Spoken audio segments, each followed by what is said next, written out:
जिंदा है। हेलो दोस्तों, मेरा नाम कन्हैया लाल है।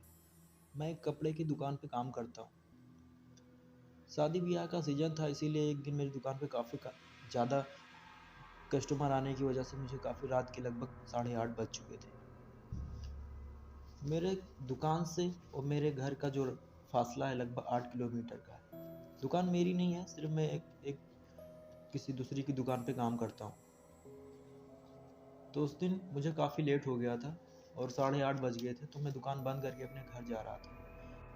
मेरे गांव से जो आने और जाने का जो रास्ता है, दो रास्ते हैं। एक तो पक्की सड़क है जो जंगल से बाहर बाहर होते हुए गांव को जाती है, और दूसरी है एक शॉर्टकट जो 6 किलोमीटर का रास्ता है, वो जंगल के बीच से होते हुए गांव को जाता है। लेकिन जो शॉर्टकट रास्ता है वो सिर्फ दिन में उस रास्ते पे सिर्फ दिन में लोग आते जाते हैं, रात के वक्त कोई नहीं जाता, क्योंकि गांव वालों का कहना है कि उस पर एक यक्षिणी रहती है जो लोगों के साथ पहले संबंध बनाती है, फिर उनका गोश्त खाती है और उनका खून पी जाती है। मैंने तो ऐसा कभी नहीं देखा था और ना ही मेरे सामने कभी ऐसा केस हुआ था, लेकिन ये गांव वालों का कहना था।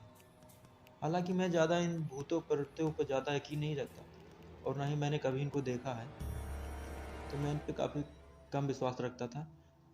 मैं सोचता था कि गांव के लोगों ने अपने मनोरंजन के लिए कहानियां बनाई हैं। अक्सर मैं दिन में वो जंगल के रास्ते से ही आता था और रात को उस सड़क से जाता था, लेकिन इस दिन ज़्यादा रात होने की वजह से मैं जंगल वाले ही रास्ते से जाने का विचार बनाया, क्योंकि उस दिन मौसम भी थोड़ा ख़राब था, हल्का बूंदाबांदी हो रही थी, तो मैं जल्दी घर जाने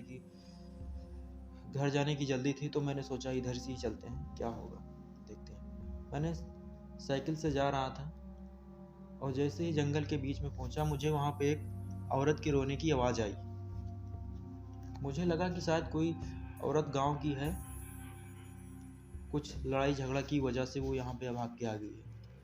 तो मैंने उस आवाज़ का पीछा किया और आवाज़ के पीछे पीछे जिधर से आवाज़ आ रही थी उधर गया, तो देखा एक औरत एक पेड़ के पास बैठी रो रही थी। उस औरत ने लाल कपड़े पहने थे, ऐसा लग रहा था जैसे कि शादी से आ रही हो, और अपना पीछे का मुंह करके पेड़ की तरफ को अपना सिर करके वो रो रही थी। मैंने साइकिल खड़ी किया और उसके पास जाके बोला, कौन हो आप और यहाँ क्या कर रही हो आप इतनी रात में। उसने मेरी आवाज़ सुनते ही वो चुप हो गई, लेकिन मेरी तरफ देख नहीं रही थी। फिर मैंने उससे कहा, कौन हो आप और यहाँ पे क्यों आप खड़ी हो, क्या कोई दिक्कत है आपको। अब उसने अपना हाथ नीचे कर लिया था, लेकिन फिर भी उसने अभी तक मेरी तरफ मुड़ के नहीं देखा था। मैंने उसे तीसरी बार कहा, कौन हो आप, और कहते ही मैंने उसके कंधे पे हाथ रखा। तो वो मेरी तरफ मुड़ी। वो बहुत ही खूबसूरत औरत थी, लगभग 28 से 30 साल के बीच उसकी उम्र थी, और बहुत ही खूबसूरत लग रही थी। तो मैंने उससे पूछा कि क्यों रो रही हो आप और यहाँ इतनी रात को क्यों आई। तो उसने बताया कि मेरे और हस्बैंड के बीच में झगड़ा हो गया और मेरे हस्बैंड ने मुझे घर से निकाल दिया। वो पास के गांव से ही थी, उसके हस्बैंड ने उसे घर से निकाल दिया, तो वो यहाँ आके जंगलों में अकेली बैठी है, अब कहाँ जाएगी। उसने मुझसे ऐसा ही कहा। फिर मैंने कहा, ठीक है, मैं तुम्हारे लिए कोई हल निकालता हूँ, लेकिन आप उससे पहले चुप हो जाइए। वो लड़की काफ़ी खूबसूरत थी, देखने में एकदम हसीन सी लग रही थी। मैं अपने मन में सोच रहा था कि इतनी खूबसूरत औरत को कौन इतनी रात को अपने घर से निकालेगा, कोई बेवकूफ़ी होगा। तो मैंने उससे कहा, ठीक है, दिक्कत ना लो, तुम मेरे साथ मेरे घर चलो, सुबह मैं तुमको तुम्हारे घर पहुंचा दूंगा। लेकिन उसने मना कर दिया। उसने कहा, नहीं, मैं किसी के घर नहीं जाऊंगी किसी गैर मर्द के साथ। अगर आपको मेरी मदद करनी है तो आप सुबह तक मेरे साथ यहीं पे रुके। मुझे कुछ समझ में नहीं आ रहा था, लेकिन मैंने फिर भी कहा, ठीक है, मैं तुम्हारे साथ यहाँ पे कुछ टाइम बिता सकता हूँ। फिर मैंने कुछ देर उसके साथ ही बैठ गया और उससे बातें करने लगा। वो बहुत ही अच्छी बातें कर रही थी। कुछ देर बैठने के बाद हम दोनों इंटीमेट होने लगे, क्योंकि वो इतनी खूबसूरत थी कि मैं उसे उसे देखकर मैं अपने आप को रोक नहीं सका और उससे फिजिकल होने लगा। उसने भी मुझसे कहा कि ठीक है, होंगे, लेकिन शुरुआत आप करोगे और जब तक मैं ना कहूँ आपको रुकना नहीं है। तो मैंने भी अपने मर्दानगी पे नाच करते हुए मैंने भी हाँ कर दिया और दोनों रेडी हो गए। अब करने लगे उसके साथ, फिजिकल दोनों होने लगे। काफ़ी देर, कम से कम 1 घंटे तक हम दोनों ने काफ़ी मस्ती की। उसके बाद अब मुझे थोड़ा थोड़ा दर्द होने लगा था मेरे प्राइवेट पार्ट में और मेरा दिल नहीं कर रहा था, लेकिन वो फिर भी मेरे साथ लगी हुई थी, छोड़ने का नाम ही नहीं ले रही थी। मेरी आंखों थोड़ा थोड़ा बंद हो रही थी, लेकिन फिर भी वो मेरे साथ लगी हुई थी। मैं इतना थक गया था, इतना मेरे प्राइवेट पार्ट में मेरे दर्द होने लगा था कि मुझे अब कंट्रोल से बाहर होने लगा। फिर मैंने उसे बार बार मना किया, लेकिन वो मानने को राजी नहीं हुई। अब मुझे धीरे धीरे अपने चेस्ट और गले पे दर्द महसूस हो रहा था।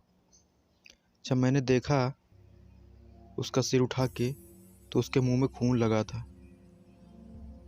दोस्तों, वो मेरे चेस्ट को अपने लंबे नाखूनों से नोच रही थी और मेरे गले पे अपना दांत गड़ा रही थी।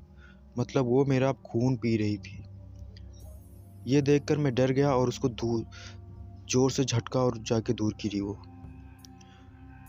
उसकी शक्ल अब एक शैतान जैसी बदल चुकी थी और बहुत डरावनी लग रही थी, किसी डायन जैसी। वो मेरे ऊपर दोबारा झपटी, लेकिन मैं वहाँ से चिल्लाते हुए भाग निकला। उस दिन मेरी साइकिल भी वहीं छूट गई थी। मैं चिल्लाते हुए अपनी गांव की ओर जा रहा था। थोड़ी दूर दौड़ते दौड़ते, काफ़ी दूर दौड़ने के बाद मुझे वहाँ पे एक साइड में एक पीपल का पेड़ दिखा, जिस पे लोग पूजा पाठ किया करते थे। मैं उसी पीपल के पेड़ के पास जाके बैठ गया, लेकिन वो डायन मुझे थोड़ी दूर खड़ी होके मेरे को ही ताक रही थी। मुझे पता था कि जैसे भरम मंदिर मस्जिद यहाँ पे जाने से डायन और चुड़ैल वहाँ पे नहीं आती, तो इसीलिए मैं वहाँ पे जाके बैठ गया। वो डायन मुझे वहीं से देख के मुझे अपनी ओर आने का इशारा कर रही थी और ज़ोर ज़ोर से हंस रही थी। और मैं वहीं पे सारी रात बैठा रहा और चिल्लाता रहा, दर्द से कहरता रहा। फिर मुझे यकीन हो गया कि गांव वालों की जो कहानी थी वो मनगढ़ंत कहानी नहीं थी, वो सच्ची कहानी थी। और आज मुझे उस बात पे पछतावा हो रहा था। स्वागत है फॉरवर्ड 313 में आपका।